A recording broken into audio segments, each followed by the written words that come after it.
Top and T20 series में आज अगर देखें तो नेपाल का चौथा मैच था। जहां लगातार काफी मैचेस यहां पर हो रहे हैं और आज कल खेलने के बाद आज फिर से एक और चौथा मैच रहा जो कि रहा हॉबार्ट हरिकेन्स एकेडमी के खिलाफ। और आज फाइनली 3 हार के बाद आज आखिरकार नेपाल को इस मैच में जीत दर्ज मिली और एक अच्छी खासी लंबे रन से 66 रन से इस मैच में जीतने में क्या कामयाब रहे। क्या कुछ आज के डे पे नेपाल ने बेटर किया, चलिए इसके बारे में बात करते हैं। और ये जीत आखिर किस तरह से टीम को मिली इसके बारे में भी आप इसके बारे में आगे चर्चा करेंगे। बहुत लोगों ने हमसे क्वेश्चंस पूछे कमेंट में भी और मैसेज वगैरह करके भी कि प्रिपरेशन के लिहाज से किस तरह से अभी तक ये टॉप एंड जा रहा है नेपाल का, उस पर भी जरा बात करें। तो आपको बता दें कि अभी जो हम सिर्फ मैच एनालिसिस आपके सामने प्रेजेंट कर रहे हैं, इसमें प्रिपरेशन कैसे चल रही नहीं चल रही है ये पूरी डिस्कशन हम करेंगे। जब ये टूर्नामेंट खत्म हो जाएगा उसके बाद एक वीडियो लेकर आएंगे, उसके अगले दिन ही उस पर वो बातें होंगी कि प्रिपरेशन कैसे चल रही है। अभी तक जो आप सुन रहे हैं वो सब मैच सिर्फ और सिर्फ मैच एनालिसिस है, तो मैच में क्या कुछ गलतियां प्लेयर्स कर रहे हैं। आज के मैच की बात करते हैं, शुरुआत फेस बाय फेस। बिल्कुल 1 से 6 ओवर की बात करें तो नेपाल ने पहले 59 रन बनाए 1 विकेट के नुकसान पर। वहीं हॉबार्ट हरिकेन्स एकेडमी ने 28 रन किए 3 विकेट के नुकसान पर। पहला फेस नेपाल के नाम रहा। 7 से 15 ओवर की बात करें मिडिल ओवर्स की तो 64 रन बनाए 3 विकेट के नुकसान पर नेपाल ने। वहीं 77 रन बनाए 4 विकेट के नुकसान पर आप हॉबार्ट हरिकेन्स एकेडमी ने। और ये फेस भी अगर हम कहें तो नेपाल के नाम रहा।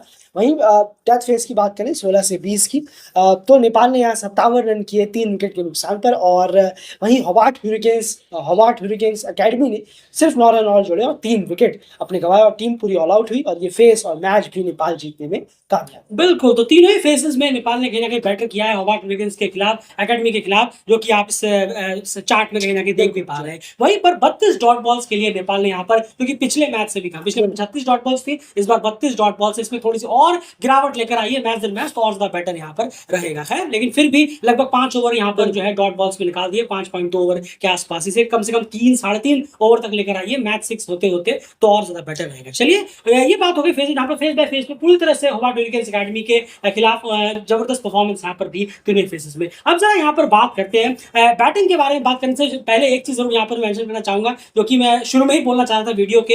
हॉबार्ट हरिकेन्स एकेडमी के जो भी कोच हैं या फिर जो भी उनके सेटअप के प्लेयर्स, बॉलर्स, बॉलिंग डिपार्टमेंट के कोच हैं, प्लीज आपसे रिक्वेस्ट है थोड़ी मेहनत करिए इन पे। ये हॉबार्ट हरिकेन्स एकेडमी के नहीं, ऐसा लग रहा है कि किसी एसोसिएट के 80वीं रैंक की कोई टीम है, उनकी कोई डोमेस्टिक की साइड बॉलिंग कराने के लिए आ रही है। इतनी वाहियात देखकर हंसी आ रही थी हॉबार्ट हरिकेन्स एकेडमी की बॉलिंग यूनिट को। No ball, wide wide wide, no ball, इधर डाल रहे इधर डाल रहे, लगता ऐसा लग रहा है जैसे उन्हें स्टंप दिख ही नहीं रही है कि ये स्टंप ये है, बल्लेबाज का पैर ये है, कोई दिख ही नहीं रहा। बहुत ही ज्यादा खराब बॉलिंग हुई है। आप सबने मैच देखा, ये बैटिंग देखी, आपको पता ही है 31 एक्स्ट्रास दिए हैं उसके बारे में, तो हम हॉबार्ट हरिकेन्स के लिए कह रहे हैं, उनके बारे में बात करने की जरूरत नहीं है। बस ये बता रहे हैं कि इतनी ज्यादा खराब बॉलिंग थी कि पिछले मैच में जो हमें देखने को मिला मेलबर्न स्टार्स एकेडमी की, जहाँ उससे भी बहुत ज्यादा खराब बॉलिंग यहाँ देखने को मिली। नो बॉल पे नो बॉल, वाइड आ रही है, उस पर फ्रीड पे फिर चौके पे चौके आ रहे हैं, 31 रन करने के लिए एक्स्ट्रा रन देना। चलिए अब सीधा मुद्दे पे आते हैं, नेपाल की बल्लेबाजी की यहाँ पर बात करते हैं। बल्लेबाजी में जो स्कोर्स रहे हैं वो कुछ इस तरह से रहे हैं।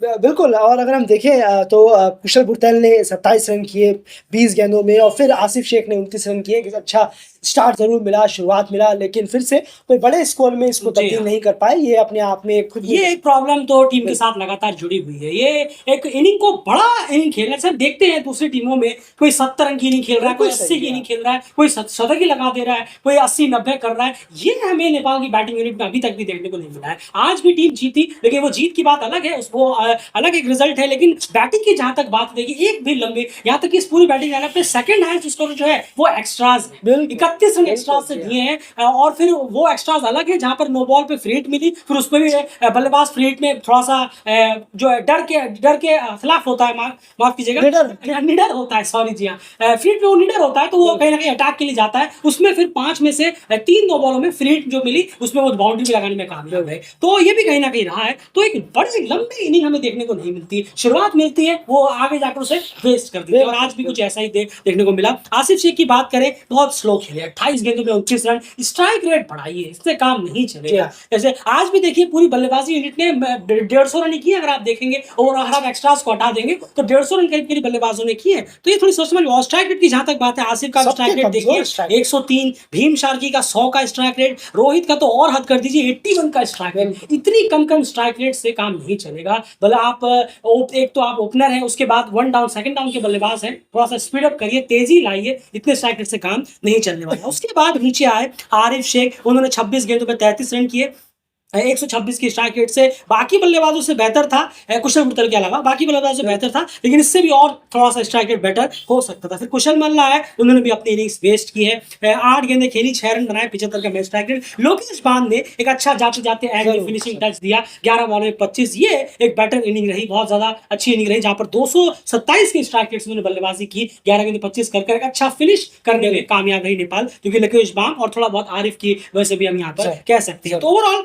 स्ट्राइक रेट थोड़ा सा बल्लेबाजों को और बेटर करने की यहाँ पर जरूरत है। बल्लेबाजी ऐसी कुछ खासा नहीं हुई है, अगर आप उस लोकेश बाम की इनिंग को निकाल देंगे और एक्स्ट्रास का जो पहाड़ दिया था बॉलरों ने, तो फिर आप देखेंगे कि टॉप 5-6 बल्लेबाजों का परफॉर्मेंस वैसा का वैसा ही है जैसा हमें बाकी मैचों में देखने को मिला है, अगर आप ये कंपेयर करेंगे तो। और कंसिस्टेंसी की प्रॉब्लम अभी भी देखिए, कुशल मल्ला ने शुरू के 2 मैचों में रन किए, उसके बाद फिर 2 मैचों में फ्लॉप हो गए। अब इस मैच में लोकेश और आरिफ चले, देखना पड़ेगा कहीं अगले में चलेंगे या फिर फ्लॉप हो जाएंगे। कंसिस्टेंसी की प्रॉब्लम वही देखनी पड़ेगी, अभी इतनी तारीफ ना करना बेटर होगा। अभी देखते हैं कि आने वाले मैचों में और क्या यही बल्लेबाज कंसिस्टेंट खेल पाते हैं या फिर नहीं। एंड बॉलिंग यूनिट की बात करते हैं, बॉलिंग की तो बात कर ली सब कुछ, नंबर जरा बता दीजिए आप क्या हाल रहा है। बिल्कुल, और निवेथन राधाकृष्णन ये जो बॉलर है जिन्होंने सबसे बेस्ट बॉलिंग कराई, 4 ओवर में 20 रन 2 विकेट, और बॉलिंग के लिहाज से तो आपने पहले ही कहा बॉलिंग में बहुत काम करने की खास करके मार्कस जो बीन है ये, जी हाँ, जो पेसर है, लेफ्ट आर्म पेसर, इन्होंने ही भर भर के 9 बॉल और वाइड डाली, बहुत वर्क करने की जरूरत है। आप मेहनत करें और ज्यादा एक अच्छा है कि आपके सामने एक नेशनल साइड से भरी हुई प्लेयरों से भरी हुई एक टीम आई, जहां पर आप थोड़ा सा अपने ऊपर वर्क कर सकते हैं, काम कर सकते हैं कि हमारी कमजोरी कहाँ है कहाँ नहीं है। हबार्ट हरिकेन्स अकेडमी के बॉलर्स के, अदरवाइज सबसे बेस्ट बॉलर तो राधाकृष्णन ही रहे। बिल्कुल, चलिए सीधे आप चलते हैं बैटिंग डिपार्टमेंट में हबार्ट हरिकेन्स अकेडमी के, जहां पर पूरी तरह से फ्लैट नजर आई, शुरू से ही एंड तक पूरे चेज में एक बग भी कहीं ना कहीं वो नजर नहीं आए। लगातार थोड़ी देर पर कहीं ना कहीं नेपाल के बॉलर्स ने विकेट निकालते रहे लगातार, कभी स्पिनर्स ने निकाला और फिर नंदन यादव ने जो किया आगे बात करेंगे। उसके बाद बैटिंग कार्ड आपके सामने ही है, क्योंकि टॉप स्कोरर है ब्रैडली होप, 31 गेंदों में 36, वो भी बहुत स्लो खेले, और चार्ल्स वैकिम जी हाँ 21 गेंदों में 28 रन। फिर नीचे आके जैक कार्टन ने 12 गेंदों में 21 रन, ये थोड़ी तेज जरूर खेले थे, लेकिन तब तक मैच बहुत आगे निकल चुका था, नेपाल की मुट्ठी में था ये मैच। एंड सीधे बॉलिंग डिपार्टमेंट की तरफ चलते हैं। नंदन यादव ने एंड 5 लिया, कमाल की बॉलिंग यहाँ पर बनाई है। पहले मैच जो उन्होंने खेला था स्टॉप एंड में, वहां 4 ओवर में 38 रन 1 विकेट लिया था, इतना खासा बॉलिंग नहीं किया था, लेकिन आज के मैच में कहना होगा जबरदस्त बॉलिंग यहाँ पर रही है। और बॉलिंग यूनिट से बात करने से पहले एक चीज जो कि वापस से रिपीट नेपाल ने की है, वो है खराब फील्डिंग। इस मैच में भी 4 से 5 करीब कैचेस छोड़े हैं, कुछ फील्डिंग मिसेस हुई है, कैच ड्रॉप किए गए, ये 2 चीजें अभी भी इस मैच में भी हमें जस्ट की तस देखने को मिली है। बल्लेबाजों का खराब इंटेंट, स्लो इंटेंट और कंसिस्टेंसी ना होना, और फील्डरों का अभी भी कैच छोड़ना। आप सोचिए, आप वेस्टइंडीज के खिलाफ सीरीज खेल रहे हैं, आपने हेटमायर या ब्रेंडन किंग या किसी एक तेज तरार बल्लेबाज का कैच छोड़ दिया, और उसके बाद फिर आप जानते हैं कि वेस्टइंडीज के बल्लेबाज क्या हाल करेंगे। ऐसा ड्रॉप आप वहां नहीं छोड़ सकते। मैं एशिया क्वालिफायर में इंपॉर्टेंट मैचों में आप ऐसे कैच ड्रॉप नहीं कर सकते, ये बहुत बड़ी दिक्कत है, जल्द से जल्द ठीक करना पड़ेगा। एंड बॉलिंग यूनिट नेपाल की अगर बात करें, बिल्कुल, नंदन यादव तो खैर रहे हैं सबसे बेहतरीन बॉलर, पिक बॉलर रहे हैं, आज के बेस्ट बॉलर क्या 5 उन्होंने निकाला है, और साथ ही सारे बॉलर्स ने थोड़ा यहाँ चिप इन किया, कुशल बुर्तेन हो, संदीप हो, रोहित पुड़ा ने एक ही ओवर डाला, एक पहले ही ओवर था, और कमजोर बैटिंग सामने नजर आई हबार्ट हरिकेन्स अकेडमी की, और एक ठीक ठाक उम्दा बॉलिंग रही नेपाल की आज, अगर हम डे आउट पर बात। बिल्कुल सही कहा आपने, यहाँ पर बहुत ही खराब बल्लेबाजी भी रही है हबार्ट हरिकेन्स की, इसमें कोई दोहराई नहीं है, लेकिन नंदन यादव ने यहाँ 5 अच्छा निकाला, वो बॉलर ऑफ द पिक रहे। ओवरऑल बस यही एनालिसिस है, जिसे आपने शुरू से ही कहा। अभी नेक्स्ट मैच और जो 2 मैच बचे उसमें कंसिस्टेंसी देखनी पड़ेगी कि क्या होती है। ये 3 मैच हार के बाद 1 मैच जीतना अच्छी बात है, आज मैच जीते, टीम ने परफॉर्मेंस अच्छी की, लेकिन उसमें भी आप देखिए कितने कैच ड्रॉप हुए, सामने वाली टीमों ने भर के एक्स्ट्रास दिए, उसमें नेपाल की गलती नहीं है, लेकिन बॉलिंग बहुत ही खराब थी, ये तो आपको मानना पड़ेगा। उसके बाद टॉप 5-6 बल्लेबाजों का हाल अभी भी वही है जो हमें शुरू के 3 मैचों में देखने को मिला है। फील्डिंग में कैचेस ड्रॉप हुई है, ये सब चीजें गौर करने वाली है। देखेंगे कि देखना होगा कि नेक्स्ट मैच में क्या ये कंसिस्टेंट परफॉर्मेंस बना रहता है या फिर नहीं। फिलहाल इस वीडियो में इतना ही, बने रहिए डेल क्रिकेट चैनल के साथ, प्लीज सब्सक्राइब जरूर करते हुए जाइए, आप सबसे रिक्वेस्ट है। लगातार वीडियोस यहाँ पर आ रही हैं, और एस्ट्रोटल फेसबुक पेज को जाकर अभी कभी फॉलो करिए, वहां बहुत सारा कंटेंट आप मिस कर रहे हैं, उसका लिंक इस वीडियो के डिस्क्रिप्शन में आपको मिल जाए।